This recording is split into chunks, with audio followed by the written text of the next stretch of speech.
What if the abyss wasn't just a place, but a monster that breathes? Stay until the end to hear the secret that even Hades feared to whisper. Asterisk. In the beginning, there was chaos. But even chaos feared the darkness that came next. Tartarus. Welcome, myth seekers, to Myth or Real, the channel where we unravel the legends that shaped civilizations and separate fact from fiction. If you're new here, smash that subscribe button, hit the bell, and join our journey through the underworld of myths. And if you're already part of the crew, like this video, it helps us dive deeper into the abyss. Tonight, we're plunging into the most terrifying pit in Greek mythology, Tartarus. Not just a place, but a primordial force, a prison of nightmares, and the final resting place of fallen gods. So, grab your torches, steel your courage, and let's answer the question, was Tartarus real? Before time, before Titans, before even the Olympians, there was chaos, the void. From her came Gaia, the earth, Uranus, the sky, and Tartarus. Yes, you heard right. Tartarus wasn't just a place. He was a god, a primordial entity, born from chaos herself. But here's the twist. Tartarus wasn't evil. Not at first.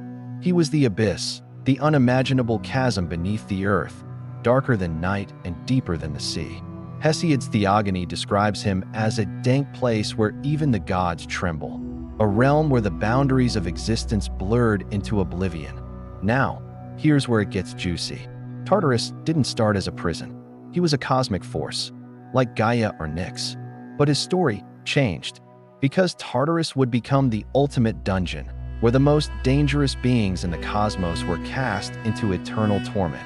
When Zeus led the Olympians against the Titans, Tartarus became more than a myth. It became a weapon. After defeating the Titans, Zeus imprisoned them in Tartarus, guarded by the Centaurs, hundred-handed giants. Even Cronus, the god who swallowed his own children, was thrown into the abyss. But Tartarus wasn't just for Titans. Later, Zeus would use it to punish anyone who dared challenge divine order. Meet the Centaurs, Briareus, Cottus, and Gyges. These monstrous jailers ensured no prisoner escaped the pit. And here's a lesser-known fact. Tartarus wasn't just a jail, it was a tomb. The Titans weren't the only ones locked away.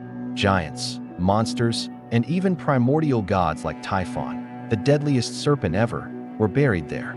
Typhon was so fearsome, even Zeus fled before crushing him under Mount Etna and dumping his corpse into Tartarus. But Tartarus wasn't just for gods.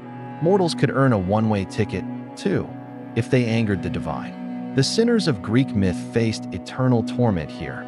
Sisyphus, who tricked death himself, forced to roll a boulder uphill forever. Tantalus, who served his son Pelops at a banquet for the gods, doomed to starvation and thirst, the Danaides. 49 sisters who murdered their husbands, condemned to fill a bathtub with water. That never stayed. Here's another twist. Tartarus was separate from Hades. While Hades housed ordinary souls, Tartarus was reserved for the worst of the worst. Even the Furies, those winged demons of vengeance, patrolled its halls. Now, let's unearth some secrets. Did you know Tartarus had a family? In some myths, he's the father of Typhon, or even the sire of the monstrous Orthrus, Cerberus' two-headed brother. And get this, Tartarus was once linked to Nyx, the goddess of night. Together, they represented the primordial balance of darkness and depth. Another hidden detail? Tartarus wasn't just a pit, it was structured. Later poets like Pindar described it as a layered prison, with gates of iron and bronze, guarded by dragons. And in some versions, even the Olympians feared it. When Apollo killed the Python, he was exiled to Tartarus until he could atone. As the Olympians solidified their rule, Tartarus faded from myth. His primordial origins were overshadowed by his role as a dungeon, but his legacy endured.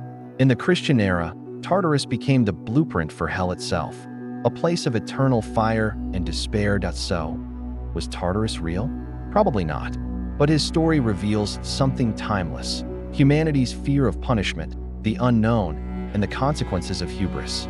Whether as a god, a prison, or a metaphor for our darkest impulses, Tartarus still haunts us. Thanks for watching. If you survived this descent into darkness, give this video a thumbs up Subscribe for more myths that bite, and let us know in the comments. Who's your favorite character from Tartarus? Titans? Sinners? The Furies? Or maybe Tartarus himself? And hey, if you've got a myth you want us to dig up, drop it below. Your suggestion could be our next episode. Until next time, don't look down. The abyss might be looking back.